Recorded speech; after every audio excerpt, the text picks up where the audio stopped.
going on, guys? We got another episode of the College Legends 1v1 tournament here on College Hoops 2K8.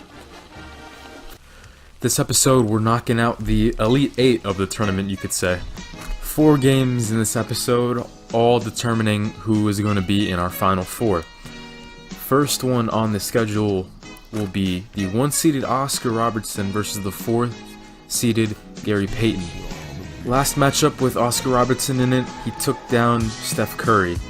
He's been taking out a lot of guys that they've been offensive weapons like JJ Redick and Steph Curry, but those guys are defensive liabilities. He hasn't had to play a guy like Gary Payton, as Gary Payton ties up here early with a deadly crossover. He had him right there, but he decided to make it hurt even more with a jump shot right in Oscar's face. But maybe Oscar, you see right there, Gary Payton getting a block. Maybe Oscar's not ready for a guy like Gary Payton, judging by Oscar's previous matchups with defensive liabilities.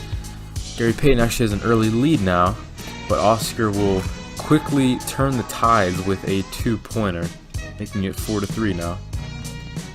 Payton, on the second effort, leaves that layup short. Third time is not the charm for him as he gets rejected on his third attempt underneath the basket. Oscar shows that he can just do it in one try. He doesn't need more than a single attempt to score under the rim. And with the snap of a finger, this lead has just exploded out to 6-3 for Oscar. Gary Payton makes a circus layup there. Despite Payton being the 4th seed and Kevin Durant being the 5 seed, people thought Kevin Durant was more of a favorite in that game. But Payton still managed to get by the 6'11" wing. But as I've been talking, this game has just been getting worse and worse. It's out of control at this point as he puts the move on. Payton makes it 9-4. Payton needs to play damage control and try to make twos right now, or just do anything. Maybe force a couple turnovers or block a couple shots because he needs the momentum to change, but a nice post move will make it 5-9.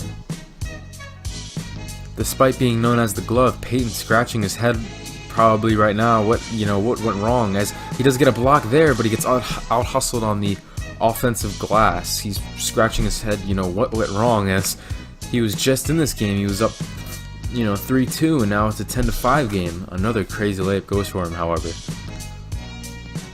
10-6 as Oscar can't finish that one. Payton runs the ball out to the perimeter, jacks one up in Oscar's grill, and he knocks it down.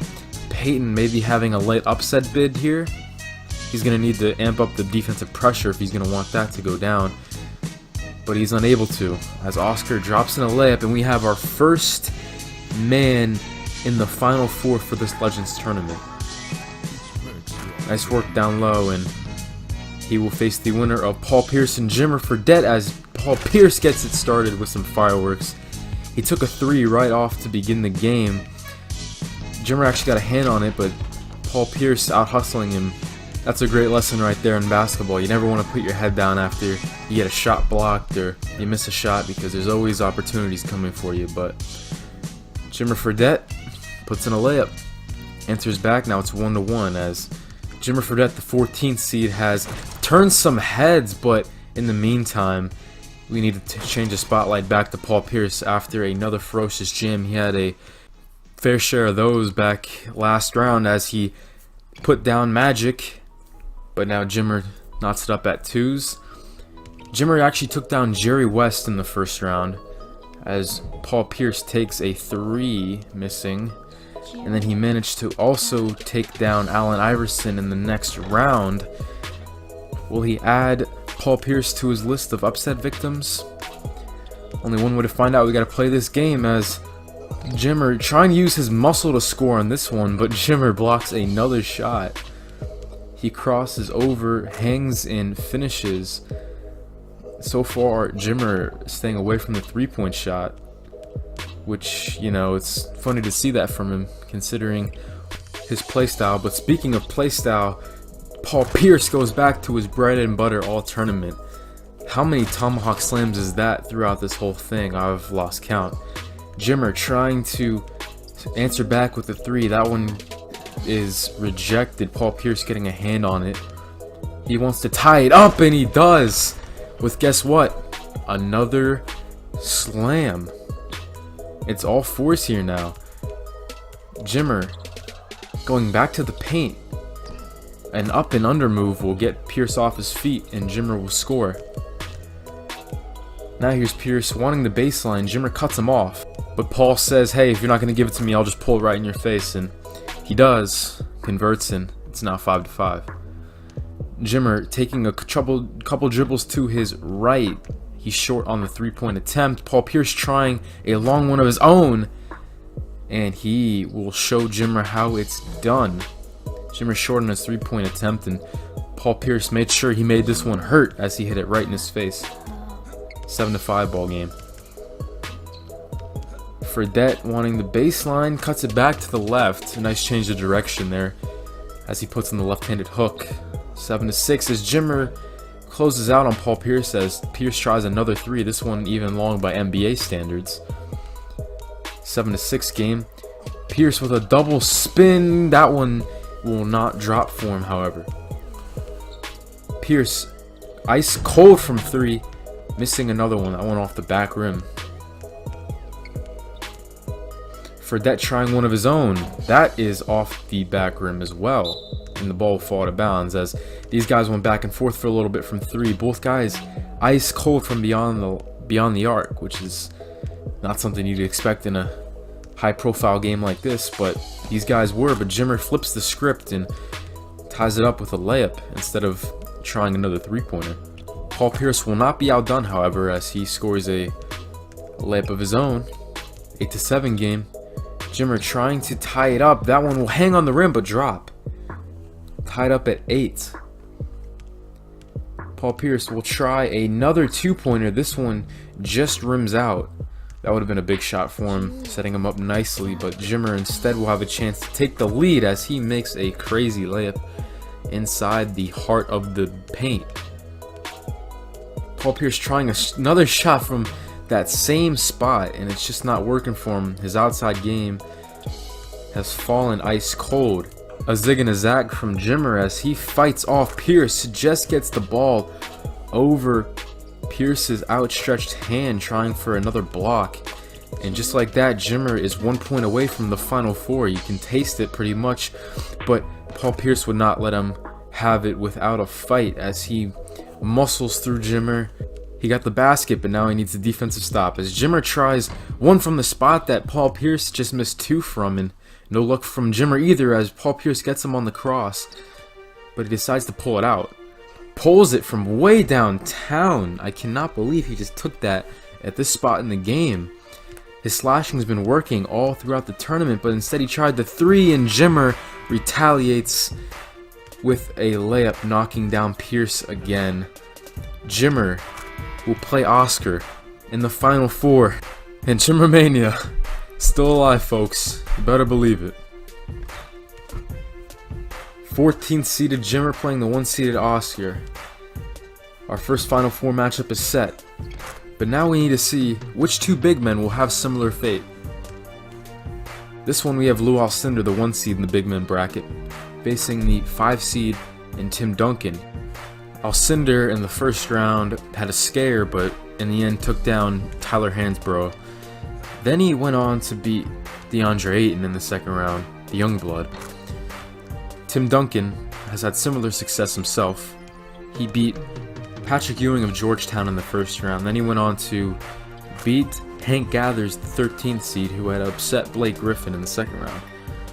That's how these guys find themselves in this spot, trying their best for a Final Four opportunity. As Tim Duncan is hanging with Lew Alcindor early. Threes here early on in this game. Lew Alcindor trying for his bread and butter, no good, but that second chance would be successful as he can just drop it over Tim Duncan. Tim Duncan at this point in his life was only about 6'9", 6'10", Kareem Abdul-Jabbar 7'1". It's hard to match up with a guy like that whenever you're Tim Duncan, as Lew Alcindor showing off his physicality there, going right through Tim Duncan to score that layup. Duncan trying another outside shot. not been successful so far. He's probably going to need to hit a few twos if he wants to complete this upset. As Lew Alcindor, I like that explosive move. You don't really see that from him too much, but he showcases his athleticism there. 6-3 game, now would be 7-3. Lew Alcindor on a 4-0 run, but Tim Duncan short on that 3-point attempt. This game could be over before it even started if Lew Alcindor can just make a few more shots, and he does. Alcindor is pretty sure at this point that he will make the Final Four, putting in another layup there. 3-9 game now. Since they checked the ball, it's just been total domination, but at least Duncan does force a jump shot there and it rims out. So he gets bailed out there. Duncan trying to go right at him, and he does. I have a lot of respect for that kind of move right there, attacking the Goliath known as Lew Alcindor. But now it's a 10-4 game. And, you know, people talk about Alcindor as a offensive weapon, but people don't talk about him as a basket defender, as he averaged almost 3 blocks a game over the course of his whole NBA career. They did not keep blocks back in his day at UCLA. And with a score here, Alcindor can put it away, and he does. Alcindor in a blowout fashion will face one of these two guys right here, the 2-seeded Larry Bird or the 3-seeded Wilt Chamberlain, as Larry Bird puts in his trademark jump shot. 1-0 game as Larry Bird took care of Michael Beasley in the first round. Wilt Chamberlain, on the other hand, defeated Ralph Sampson by a narrow margin in the big man first round, and then he would go on to beat Carmelo Anthony of Syracuse. But going back to our game, we have Larry Bird blowing by Wilt Chamberlain with a double in and out move, giving him the lead. He would also try a 3 in the face of Wilt. That would be unsuccessful, however. Wilt wants to tie it up bad, though. You can see it driving right inside past Larry Bird, and if Wilt's gonna do it, he's gonna have to do it inside, going over the top of Larry Bird. But in the meantime, Larry Bird pulls up from the elbow and makes a very impressive shot over the outstretched arm of Wilt. But Wilt tries a fake spin, drops it in with a little kiss off the bank. Larry Bird no good on that corner attempt, as Wilt Chamberlain, no, it's not a replay from a very similar looking move, as he half spun and then dropped it in. But Bird would retaliate, tying it up at 4. Bird playing great defense inside, blocks one, forces him in a miss on another.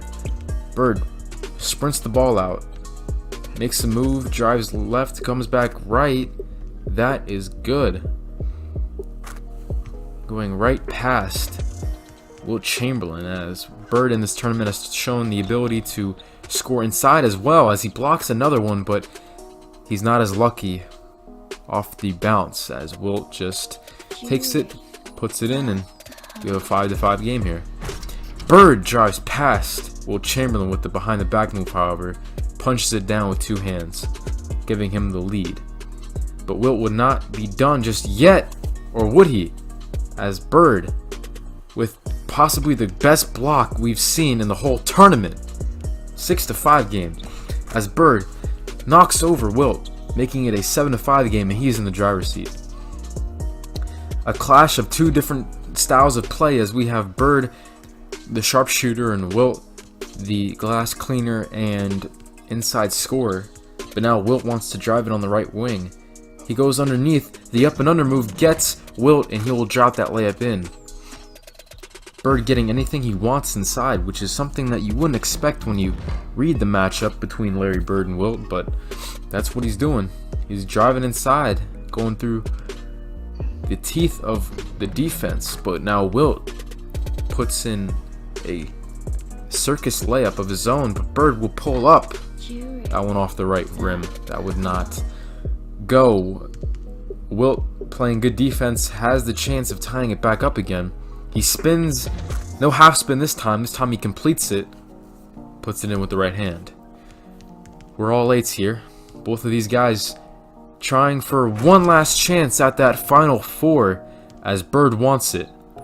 blowing past Wilt Chamberlain, and now he has a tomahawk slam of his own, showing that Paul Pierce is not the only one that could throw it down with a vengeance. But now here's Wilt, tying it up at 9. Bird can win it here with a 2. Will he go with the 2 or will he go with the 1? He goes with the 1. That one just barely rims out. That's a heartbreaker right there. Wilt showing him how it's done.